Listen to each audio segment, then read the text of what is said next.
Hollywood pop culture और super heroes के कई कमाल के अपडेट्स के साथ वेलकम बैक टू नेडी न्यूज। चलो स्टार्ट करते हैं सबसे पहले जोकर फॉली अ ड्यू से, मतलब जोकर के सीक्वल से। तो अभी रिसेंटली इस मूवी को वेनिस फिल्म फेस्टिवल में दिखाया गया था, जहां इस मूवी को 11 मिनट्स का स्टैंडिंग ओवेशन मिला है, जो कि भाई सुनने में अब ऐसा लगता है कि वेनिस फिल्म फेस्टिवल में दिखाए हर मूवी को स्टैंडिंग ओवेशन लोग देते ही हैं, क्योंकि इसकी जो क्रिटिक्स रिस्पांस निकल कर आए हैं वो बहुत ही अच्छे नहीं है। क्रिटिक्स की तरफ से इसको मिक्स्ड रिएक्शन मिला है और अभी जब मैं ये वीडियो बना रहा हूं तब तक इसको 61% की रेटिंग मिली है रॉटन टोमेटोज पर। वैसे हाँ, ये भी बता दूं कि जोकर की जो फर्स्ट मूवी थी उसको भी क्रिटिक्स ने बस 69% की रेटिंग दी थी, विच मीन्स कि क्रिटिक्स पे अभी के टाइम पे उतना भरोसा किया नहीं जा सकता। जब मूवी आएगी तब पता चल ही जाएगा। तो हाँ, आपकी जोकर की सीक्वल से क्या एक्सपेक्टेशंस है कमेंट में जरूर बताना। वैसे हाँ, जोकर के ये 2 नए पोस्टर्स अभी ऑफिशियली रिलीज किए गए हैं। जोकर को पीछे छोड़ते हुए आगे आते हैं डेडपूल एंड वुल्वरीन पे। कई लोग पूछ रहे थे कि भाई इसके बॉक्स ऑफिस कलेक्शन का अपडेट दो,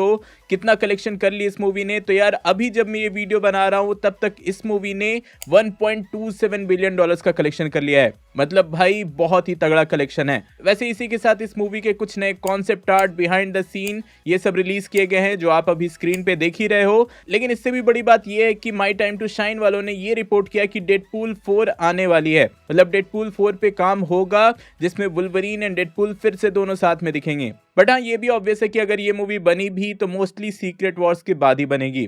तो लेट्स सी ऐसा होता है या नहीं। चांसेस मुझे कम ही लग रहे हैं कि वुल्वरीन के रोल में ह्यू जैकमैन सीक्रेट वॉर्स के बाद रिटर्न करने वाले हैं। इस पे आपके क्या थॉट्स हैं कमेंट में जरूर बताना। चलो अब आगे आ जाते हैं हम सबके फेवरेट सेक्शन, कुछ छोटे मगर मेजर अपडेट्स पे, जहां सबसे पहले तो वेनम 3 से, मतलब वेनम द लास्ट डांस से एक नए सिम्बियोट का ये इमेज निकल कर आया है। कई लोग गेस कर रहे हैं कि भाई ये टॉक्सिन होने वाला है, कई लोग गेस कर रहे हैं कि ये लैशर होने वाला है, but in the end venom 3 में भी वेनम जो है वो किसी और सिम्बियोट से लड़ेगा, ये बात अब कंफर्म समझो। वैसे वेनम की बात हो ही रही है तो इस मूवी से कुछ नए कॉन्सेप्ट आर्ट निकल कर बाहर आए हैं, जहां हम सबको पता ही है कि वेनम का सिम्बियोट एक सीन में घोड़े को टेक ओवर करने वाला है, मतलब घोड़ा बनने वाला है। उसी के साथ कुछ नए कॉन्सेप्ट आर्ट आए हैं, जिसमें एक मेढक और एक मछली भी है।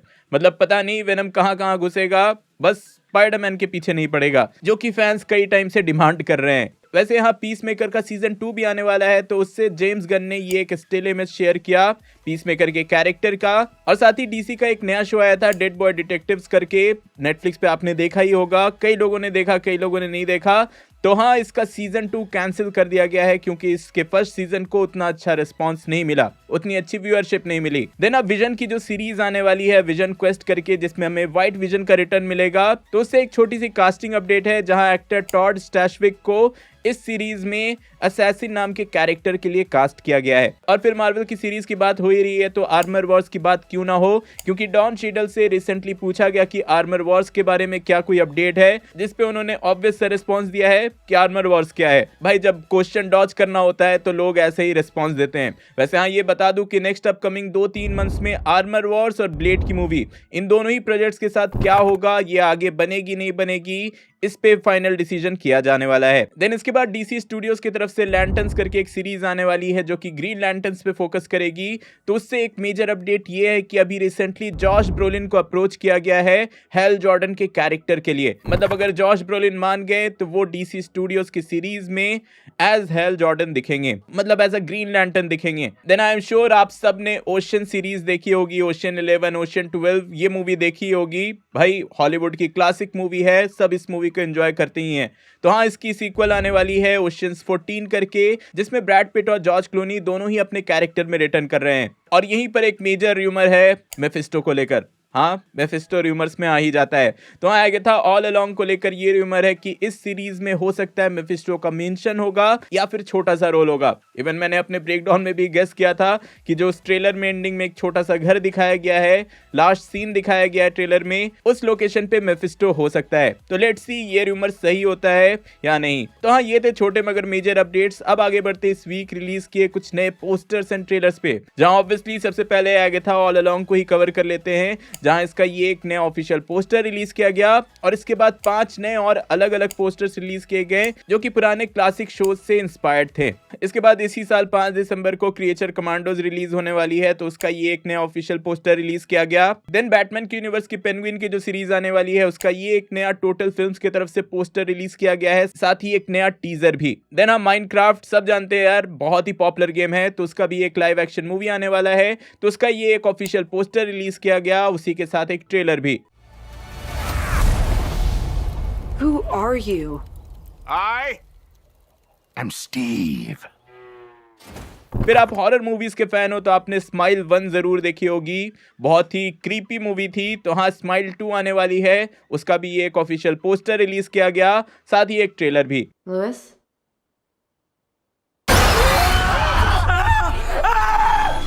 और क्रीपी मूवीज की बात हुई है तो भाई वुल्फमैन का भी ये एक पोस्टर रिलीज किया गया है और इसकी मूवी भी आ ही रही है, तो उसका ऑफिशियल ट्रेलर भी रिलीज कर दिया गया। और अगर आप WWE के फैन हो तो विंस मैकमैन को जानते ही होंगे, मैं 10 साल पहले देखना छोड़ चुका हूं, लेकिन हाँ ऐसा कोई फैन नहीं होगा जो विंस मैकमैन को नहीं जानता होगा। तो उन्हीं की एक 6 पार्ट की डॉक्यूमेंट्री आने वाली है, तो उसका भी एक ऑफिशियल ट्रेलर रिलीज कर दिया गया। अब इन द एंड आ जाते हैं कुछ मेजर रूमर्स पे, बहुत ही खतरनाक रूमर्स है यहाँ पर, तो दिल थाम के बैठना। हाँ, ये रूमर्स सही होंगे या नहीं ये तो बात की बात है। तो हाँ, सबसे पहला रूमर ये है कि टोबी मैगवायर का स्पाइडरमैन और ह्यू जैकमैन का वुल्वरीन, इन दोनों का स्क्रीन शेयर करने का प्लान किया जा रहा है। मतलब इन दोनों ही कैरेक्टर्स को ऑन स्क्रीन कभी ना कभी एक साथ दिखाया जाएगा। मोस्टली ये पॉसिबल हो सकता है कि सीक्रेट वॉर्स के टाइम किया जाए। देन एक और रूमर ये भी है कि सीक्रेट वॉर्स से पहले डॉक्टर स्ट्रेंज 3 को रिलीज करने का टारगेट किया जा रहा है, क्योंकि डॉक्टर स्ट्रेंज 3 ही वो मूवी होगी जो एक तरह से सीक्रेट वॉर्स को सेटअप करेगी। और हाँ, ये भी बोला गया कि मल्टीवर्सल सागा में आरडीजे का डॉक्टर डूम और बेनेडिक्ट कम्बरबैच का डॉक्टर स्ट्रेंज, ये दोनों ही कैरेक्टर सबसे ज्यादा इंपॉर्टेंट होने वाले हैं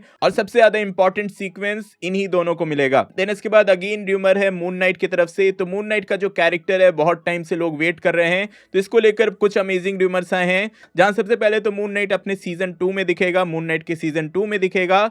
उसके बाद मिडनाइट सन्स करके एक सीरीज आने वाली है, उसमें मून नाइट का कैरेक्टर दिखने वाला है। एंड फाइनली सीक्रेट वॉर्स में भी मून नाइट का बहुत ही इंपॉर्टेंट रोल होने वाला है, कुछ ऐसे रूमर्स निकल कर आए हैं। और इसके बाद माई टाइम टू शाइन वालों ने ये भी रिपोर्ट किया, ये भी रूमर शेयर किया कि क्रिस प्रैट को अवेंजर्स डूम्सडे और अवेंजर्स सीक्रेट वॉर्स दोनों ही मूवी के लिए साइन कर लिया गया है। And in the end secret Wars से सबसे मेजर रूमर ये निकल कर आ रहा है कि टॉम क्रूज को अप्रोच कर लिया गया है मार्वल स्टूडियोज की तरफ से अवेंजर्स सीक्रेट वॉर्स में आयरन मैन के कैरेक्टर का रोल प्ले करने के लिए।